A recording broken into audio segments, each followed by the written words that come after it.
TV9 मराठीमध्ये आपल्या सगळ्यांचं स्वागत। मी निखिला। महत्त्वाची बातमी, पटोले एका खासदाराच्या मृत्यूची कामना करतात असं देवेंद्र फडणवीसांनी म्हटलेलं आहे। असंवेदनशीलतेचा हा कहर आहे, पटोलेंनी माफी मागावी अशी मागणी फडणवीसांनी केली। देवेंद्र फडणवीसांनी ट्विट करत नाना पटोलेंवर निशाणा साधलेला आहे।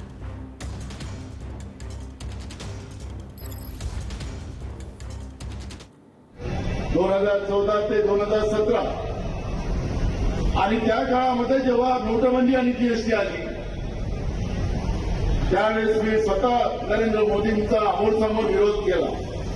तिथले खासदार आता तेही होते, आता ते आहेत ते वाले, ते आता व्हेंटिलेटरवर आहे, केव्हा काढतील व्हेंटिलेटर मला माहिती नाही, पण ते निवडणुकीतच काढतील, पण तेही होते त्या ठिकाणी।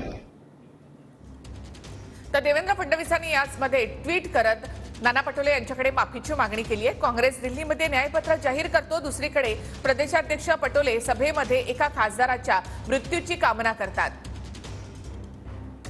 असंवेदनशीलतेचा हा कहर आहे। निवडणुकीमध्ये आपण विरोधक असलो तरी विरोधकांच्या मृत्यूची कामना ही महाराष्ट्राची संस्कृती नाही। महाराष्ट्र अकोल्यामधील जनतेची तात्काळ माफी मागावी।